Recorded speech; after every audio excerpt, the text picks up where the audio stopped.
keyakinan bahwa pocong yang dilihatnya itu bukan Aca yang memerankan pocong.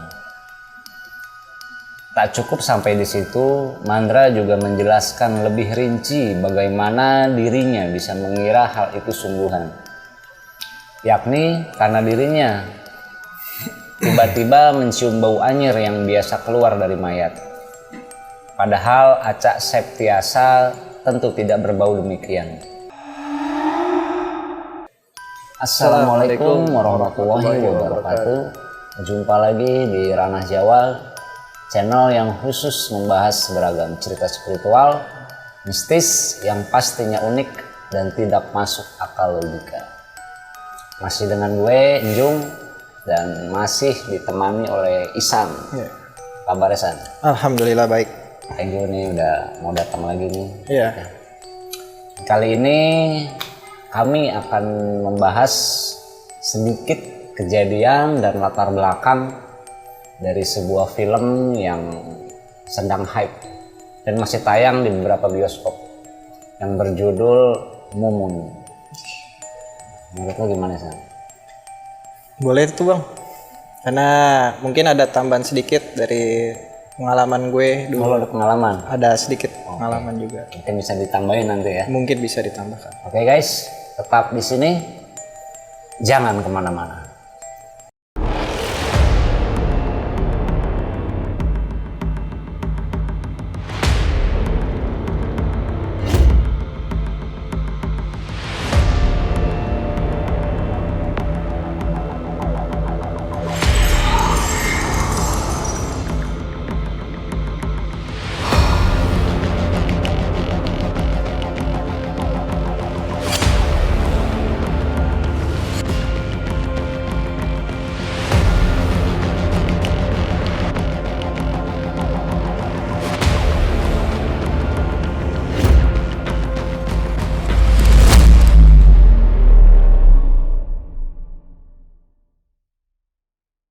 Kesan gue coba bacain ya rangkuman yang sudah dihimpun oleh tim kreatif. Santai ya San. Oke. Silakan bang. Mungkin sebagian orang masih ingat dengan tayangan sinetron horor yang berjudul Pocong Mumun. Sinetron Pocong Mumun pernah hype pada masanya di tahun 2002. Sekarang ada film terbarunya yang dibintangi oleh Mandra, Aca Septriasa, dan sederet pemain lain. Di artikel kali ini kita akan membahas cerita tentang dibalik syuting pembuatan film Mumun. Mandra mengaku mengalami kejadian horor saat syuting. Ia bahkan mencium bau danur atau bau anyir yang keluar dari mayat. Tidak hanya itu, yang lebih seramnya lagi, Mandra mengaku melihat pocong asli. Adapun kejadian horor yang dialami Mandra itu berlangsung ketika pengambilan gambar di sebuah rumah tua di kawasan Bekasi, Jawa Barat. Disinilah ia melihat ada pocong. Mandra kemudian menerangkan kejadian horor yang dialaminya itu, pada saat itu Mandra mencium bau danur. Ia pun mengklaim pada saat kejadian tidak bercerita kepada siapapun.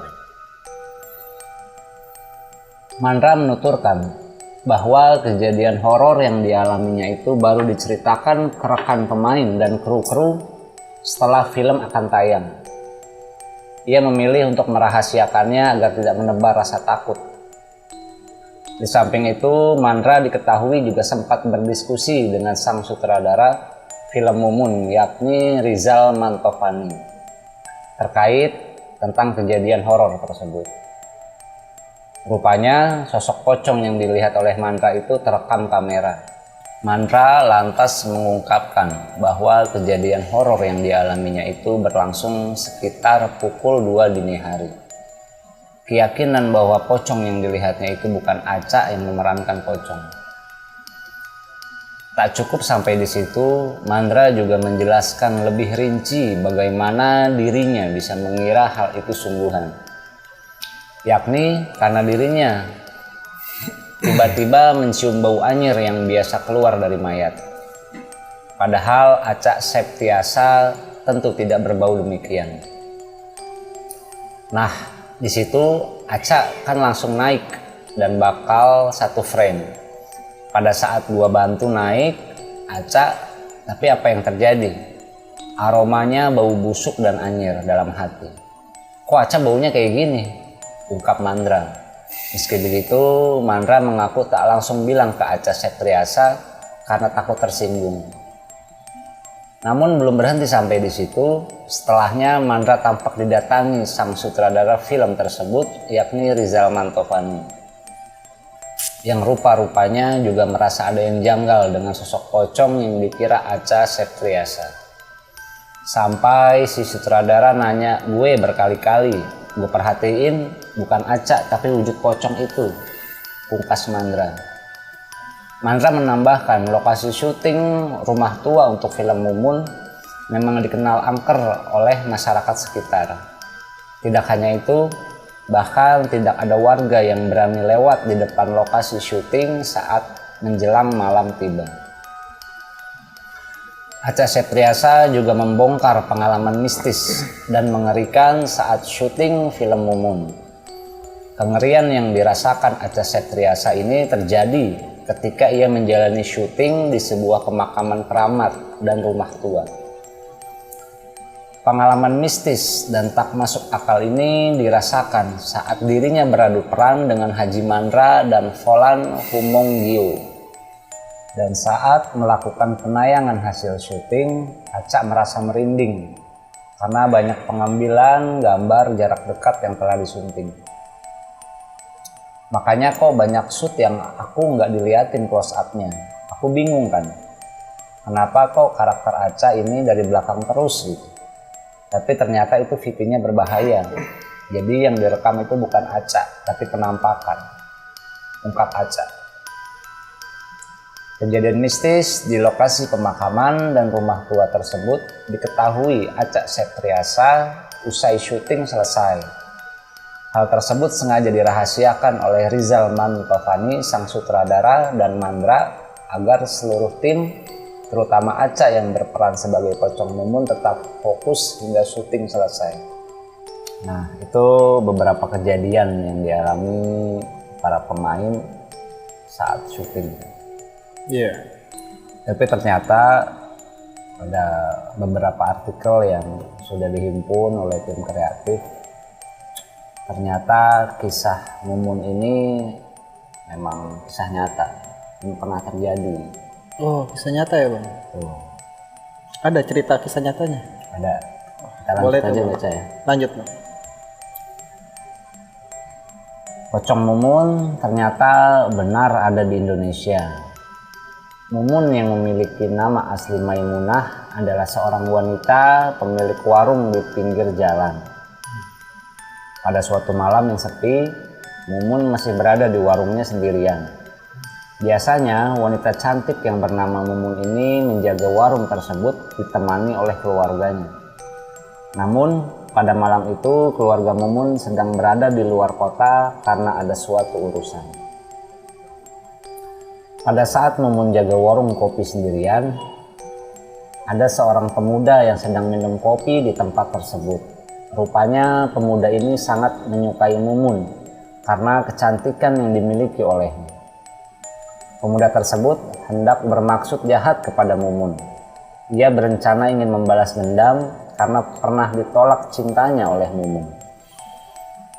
Karena keadaan sepi, pemuda itu pun mendekati Mumun diam-diam dengan membawa batu di tangan kanannya. Pria itu memukul Mumun dari belakang. Usai membuat Mumun tak sadarkan diri, pemuda jahat itu kemudian membawa Mumun ke tengah hutan. Tapak demi tapak ia lalui untuk membawa Mumun ke dalam hutan. Dan sesampainya di hutan, diletakkannya tubuh Mumun di pohon pinus. Pemuda itu memastikan keadaan di sekitar bahwa telah aman dan tidak ada yang melihat kejadian tersebut. Usut punya usut, ternyata bukan hanya ingin mencelakai Mumun saja, namun pria itu juga bermaksud untuk melampiaskan hawa nafsunya kepada Mumun. Seketika itu juga tiba-tiba Mumun terbangun dari pingsannya yang sebelumnya telah dipukul kepalanya dengan batu oleh pemuda itu. Tak berhenti sampai di situ, pemuda tersebut tetap melakukan aksinya yang berencana ingin memperkosa Mumun. Karena kekuatan Mumun yang kalah jauh dari pemuda tersebut, akhirnya Mumun kalah dan pasrah dengan keadaan. Akhirnya pemuda itu memperkosa Mumun. Setelah kejadian tersebut, pemuda jahat itu menghilang dan pergi keluar kota. Saat tiba keluarga Mumun, akhirnya wanita malang itu menceritakan kejadian yang menimpanya. Keluarga dan juga Mumun sempat melaporkan kejadian itu ke pihak berwajib, namun tidak ada respon apapun. Mumun yang sudah merasa kotor karena kesuciannya diambil oleh pemuda tersebut akhirnya depresi. Ia memutuskan untuk bunuh diri di atas pohon pinus, tempat di mana ia diperkosa oleh pemuda jahat tersebut. Karena rasa dendamnya kepada pemuda tersebut, Mumun menjadi pocong dan menggentayangi pemuda-pemuda yang jahat. Artikel yang sudah diimpun nama tim kreatif. Jadi ceritanya itu kisah nyatanya nyata dia bunuh diri ya bang? Iya, kalau dari kisah nyatanya sepertinya kayak gitu sih. Ada sisi tragis ya yang bisa kita lihat ya. Jadi mungkin gak hanya Mumun ya, beberapa wanita di luar sana mungkin pernah juga mengalami hal yang sama seperti Mumun. kelihatannya sih banyak mungkin bang, karena kan efek dari traumatis kejadian tersebut itu, sehingga membuat pikiran dia juga ya akan malu dengan keluarga dan sekitarnya, sehingga mungkin dia akan bunuh diri dah jalannya. Benar. Masuk salah satu jalan pintas ya. Jalan pintas. Oke guys, setelah ini kita coba lagi membahas tentang beberapa kejadian mungkin yang pernah dialami oleh Ihsan. Sebagai tambahan, tetap di sini. Tusan tadi apa kisah ya dari Mumun dan yang diungkap sama tim kreatif juga tentang artikel siapa Mumun sebenarnya kan. Iya. Ya jujur tadi gua ketika membaca kisah nyata dari Mumun ini kayak nggak tahu ya, gue juga sedih banget gitu. Kelihatannya tragis gitu kematiannya. Sangat tragis bang. Walaupun nggak disebutin lokasinya di mana gitu. Pada tahun berapa memang nggak selengkap itu. Iya sih, itu tragis bang, karena udah dipukul, perkosa pula, sehingga dia jadinya mengambil jalan pintas lalu bunuh diri. Itu yang namanya kayak gitu tuh bejat juga sih laki-lakinya. Ya karena udah dikuasai nafsu kan. Iya. Terus juga kita kan pernah ada beberapa bahan ya. Contohnya sebelumnya juga pernah mengangkat kisah tentang pocong yang gentayangan. Jadi kalau dikait-kaitkan mungkin ada beberapa kesamaan. Dalam arti ada satu pesan ya, khususnya tentang Mumun nih kali ini. Pastinya sih bang, akan ada suatu pesan yang akan disampaikan dari kematian-kematian yang tidak baik atau tidak wajar. Berarti kan satu-satunya alasan dia bahasanya meneror ya. Tadi di artikel juga bilang pemuda-pemuda yang jahat. Iya. Berarti kan konotasinya bukan hanya pemuda yang memperkosanya, Bukan hanya. tapi lebih ke pemuda-pemuda yang mungkin melakukan hal kayak gitu. Iya. Yang membuat dia mengambil jalan pintas sehingga bunuh diri itu. Ya seperti kadang yang memukulnya dan juga yang suka sering mengganggunya, teman-temannya itu juga mungkin termasuk. Dia mungkin kesal. Oke. Kalau dari pengalaman lo sendiri, tadi di awal kan lo sempat bilang lo punya pengalaman ya Ada bang. tentang sosok pocong. Mungkin bisa dibagi ke kita. Ini cerita di mana gue masih sekolah bang. Gue sekolah SMP, tepatnya di pertengahan bulan puasa. itu gue punya temen ibarat dan tetangga gue sekaligus. Dia itu setiap malam pada saat tarawih dia dagang di dekat masjid. Dan di situ gue sebagai tetangga dan juga temennya kecil dulu waktu SMP, gue suka main ke rumahnya, suka bantuin. Nah, ini kejadiannya itu di rumah gue yang lama, Bang. Rumah gue yang lama itu kan di dalam sekolahan SD, dan di belakangnya itu kebun. Nah, dia itu selalu kalau membawa dagangannya itu melalui belakang kebun-kebun itu. Ini pas di malam taraweh, tepatnya di hari Rabu. Masih inget banget itu malam-malam. Sehabis sholat isya, saya langsung main ke rumahnya dia, berniatan emang ingin membantu angkatin dagangannya. Dia dulu itu dagang makroni, mie yang kering-kering gitulah. Nah, di sini Bang, yang gue kagetin tuh pas di pertama kali gue ngeliat pocong itu. Pertama kali itu gue waktu kecil. Gue berjalan di depannya dia melalui kebun-kebun setelah itu. Awalnya sih kayak nggak pasti ini apa gitu, bayangan putih ini kan apa mungkin cahaya atau sorotan dari lampu, nggak pasti kan. Udah awalnya saya biasa aja Bang. Tapi teman saya ini yang punya dagangan ini yang di belakang, dia yang katanya melihat tegas, katanya ini bukannya cahaya nih San, kata dia gitu. Tapi ini kok bentuk cahaya tapi bentuk kayak orang. Ah, cahaya kali, gue bilangnya gitu Bang. Ah, cahaya kali. Enggak, serius, lu pegangin dah. Ayo pegangin bentar, gue mau samperin ke inian tujuan bayangan putih itu. Yaudah, saya pegangin Bang.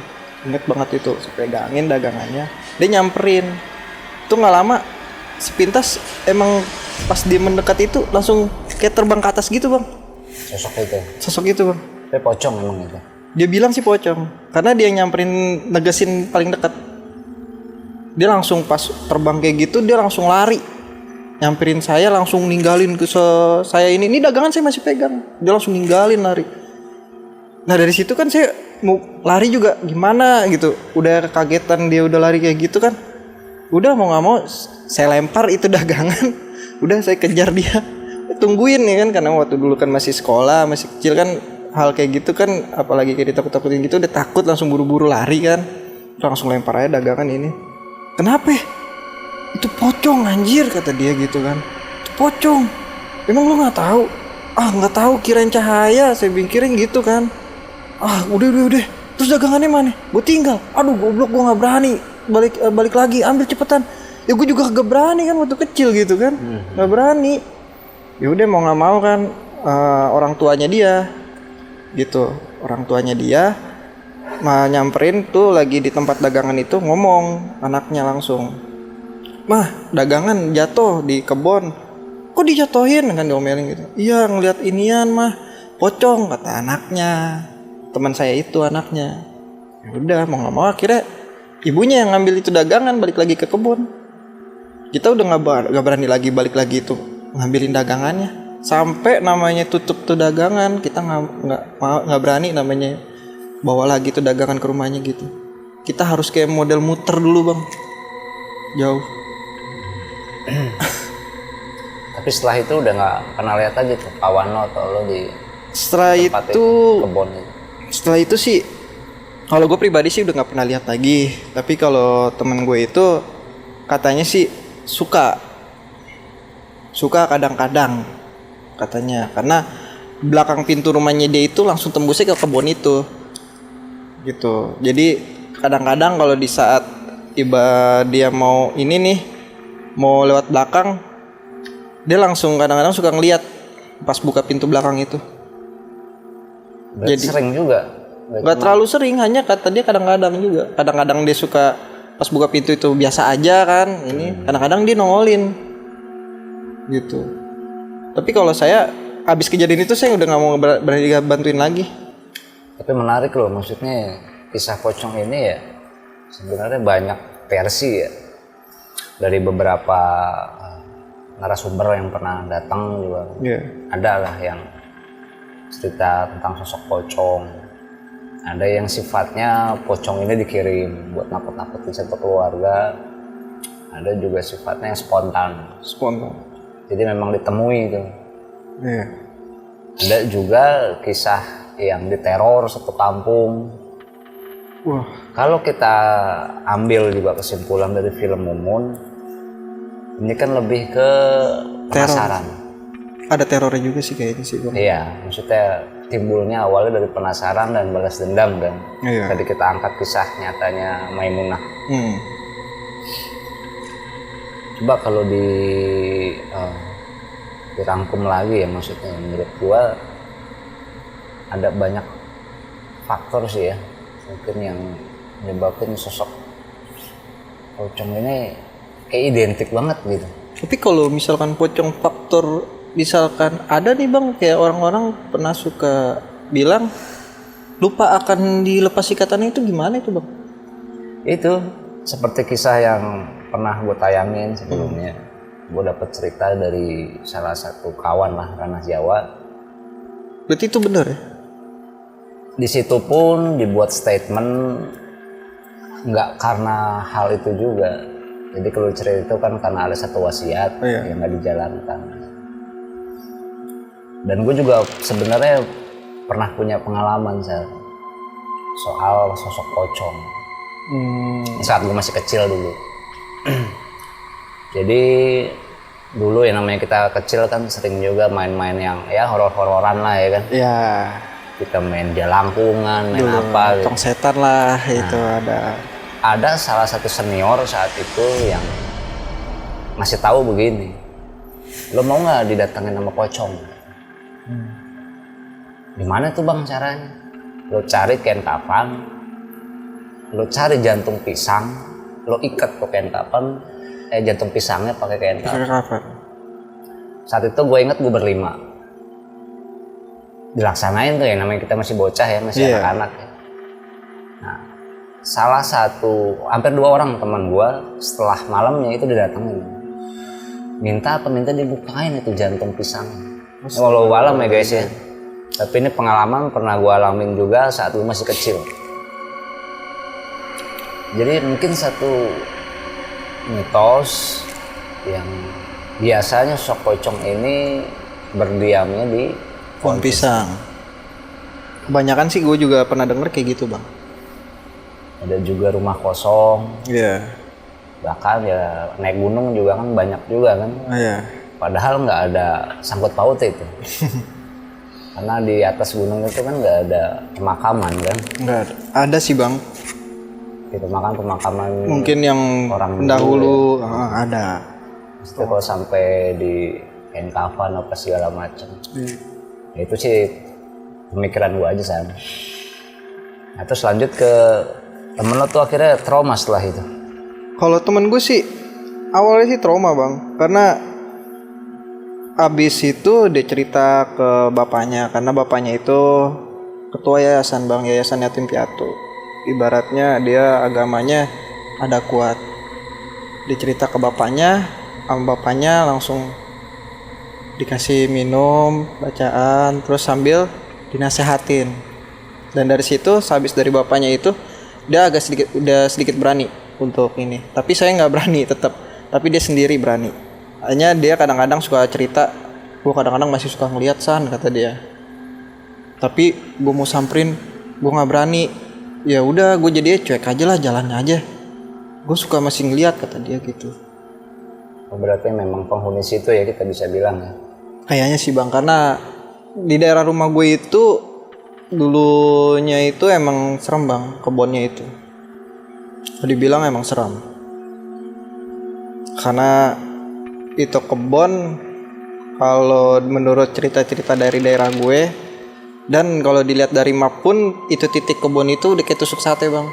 Itu dari sesepuh pun ceritanya itu kebun itu dulunya rawa Bang. Zaman Belanda itu tempat dibuangnya mayat-mayat situ. Udah taruh sejarahnya ya. Sejarahnya Di ada. lokasi. Makanya di situ serem. Sudah pernah dengar nggak istilah kalau kita diludahin pocong itu baunya seumur hidup nggak akan hilang? Pernah nggak lu denger itu? Kalau denger itu pernah.